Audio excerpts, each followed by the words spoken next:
नमस्कार मित्रांनो, स्वागत आहे तुमचं कोल्हापूरच्या तिसऱ्या व्हिडिओमध्ये. जसे की मी मागच्या व्हिडिओमध्ये तुम्हाला सांगितले होते की या व्हिडिओमध्ये आपण पन्हाळगडाचे दर्शन करणार आहोत. पन्हाळगड हा एकमेव असा गड आहे जिथे तुम्ही तुमची चारचाकी किंवा दुचाकी घेऊन संपूर्ण गड फिरू शकता.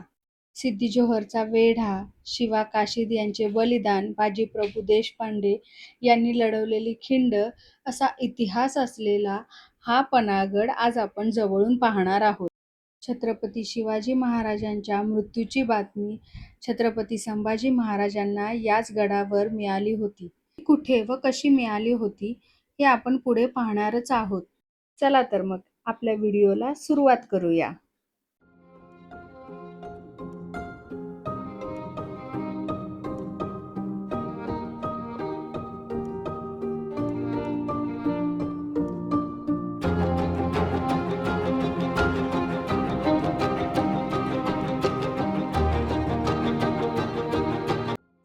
तर आपण आता पन्हाळगडाच्या पहिल्या स्पॉटला आहोत आणि ही आहे काली मस्जिद, जी आदिलशाही काळामध्ये बांधली, म्हणजे आदिलशाहींची जेव्हा पन्हाळगडावर कारकीर्द होती त्यावेळेला बांधली गेली होती आणि छत्रपती शिवाजी महाराजांच्या कारकिर्दीत याचा उपयोग दारुगोळा ठेवण्यासाठी केला जात असायचा.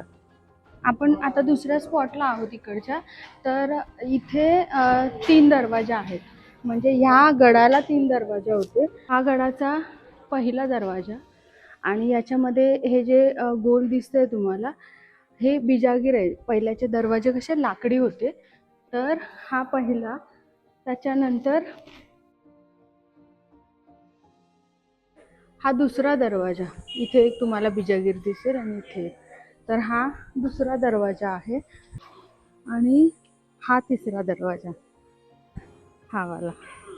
तर असे 3 दरवाजे होते आणि समोर जर बघाल इथून, तर हा कोकणाला जायचा रस्ता होता, त्यामुळे याला कोकण दरवाजा असेही म्हणायचे.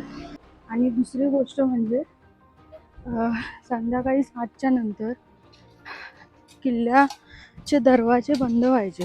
तर एमर्जन्सी म्हणून ही जी खिडकी आहे तर त्याचा उपयोग व्हायचा, कारण 7च्या नंतर दरवाजातून कोणालाही येण्यास बंदी होती. पण जर काही एमर्जन्सी आली तर मग त्या खिडकीतून येणं जाणं व्हायचं.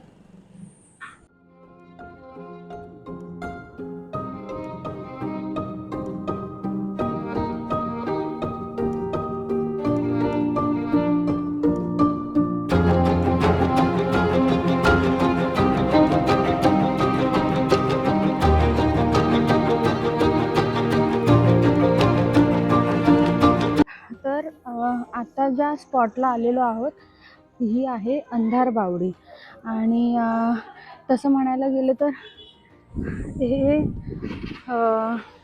असं वाटेल की हा एकच फ्लोअर आहे, पण हा एक मजला आहे. त्याच्यानंतर ही खाली एक मजला आहे आणि त्याच्या खाली एक, म्हणजे ही अशी म्हणायला गेली तर 2 मजली इमारत आहे. इथे जे आहे वर, तिथे आपल्या सैन्यांना राहण्यासाठीची छोटीशी जागा होती. हा जो फ्लोर आहे याच्यावरून चोरवाट आहे जाण्या येण्यासाठी.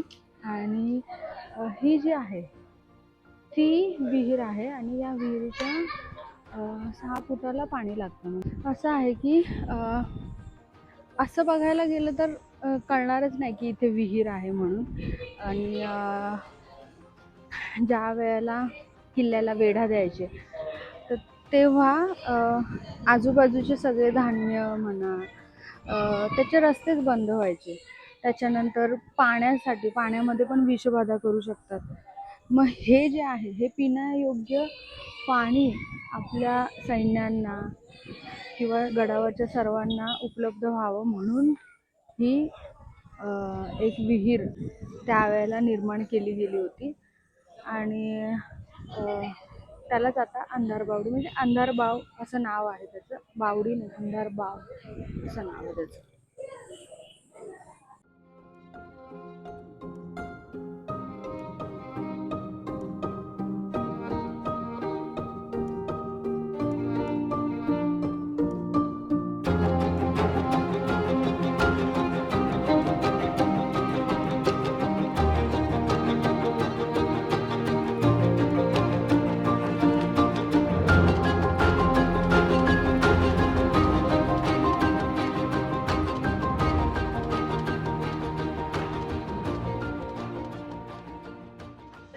तर ही धान्याची कोठार आहेत आणि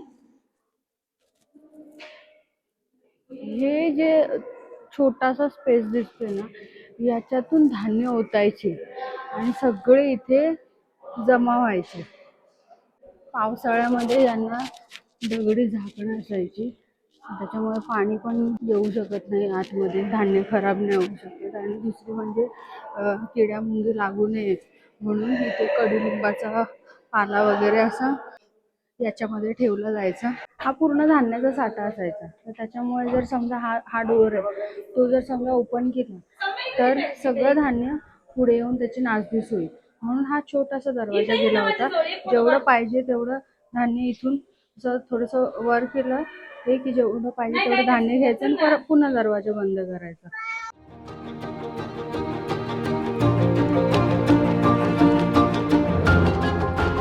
अंबरखाना, याला अंबरखाना का म्हणतात? ही जी रचना आहे ती हत्तीच्या जो वर अंबर असतो तर त्याच्यासारखी ही दिसते, म्हणून याला अंबरखाना म्हणतात. आणि याच्या समोरच इथे महाराजांचा राहण्याचं म्हणजे राजवाडा होता इथे, पण नंतरच्या काळामध्ये तो पूर्ण मुळासकट नष्ट करण्यात आला, त्यामुळे आता सध्या इथे काहीच दिसत नाही. पण पूर्वी इथे महाराज राहायचे. हा, तर या अंबरखान्यामध्ये एवढा धान्यसाठा कसा व्हायचा? जर हा तुम्हाला प्रश्न पडत असेल तर पूर्वीच्या काळी कर घ्यायचे, टॅक्स घ्यायचे, तो धान्याच्या स्वरूपात घ्यायचे, पैशांच्या स्वरूपात नाही घ्यायचे. तर जेवढाही कर येईल तर तो याच्यामध्ये साठवला जायचा. तर त्याच्यामुळे हे धान्याचे साठे खूप मोठमोठाले आहेत. आणि पूर्ण किल्ल्यावरील सगळ्यांना खाण्याची सोय ह्या धान्य साठ्यातून धान्य घेऊन व्हायची.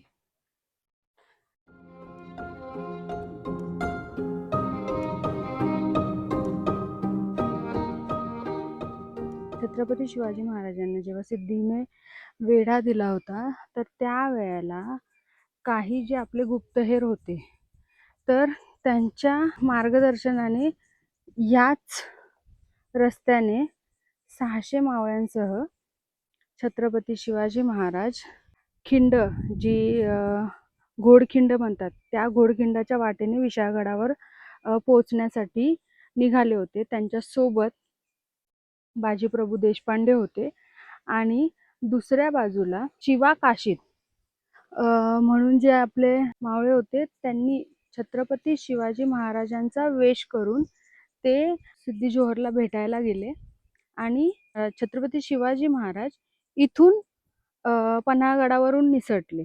बाजीप्रभू देशपांडे यांच्या रक्ताने ती खिंड पावन झाली, म्हणून तिला पावनखिंड असेही म्हणतात.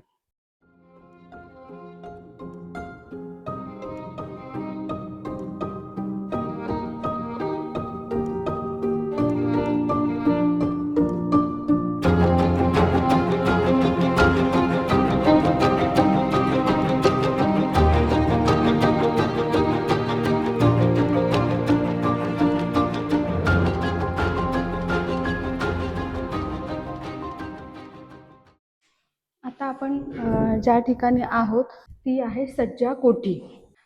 सज्जा म्हणजे गॅलरी आणि कोठी म्हणजे बिल्डिंग.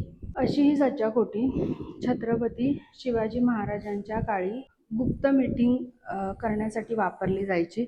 आणि छत्रपती शिवाजी महाराज जेव्हा गेले, त्यांचा मृत्यू झाला, त्यावेळेला त्यांची जी मरणाची बातमी आहे ती छत्रपती संभाजी महाराजांना याच सज्जा कोठीमध्ये देण्यात आली होती.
कोल्हापूरची सिरीज आज आपण इथे संपवत आहोत. भेटूया पुढच्या व्हिडिओमध्ये एका नवीन ठिकाणासोबत.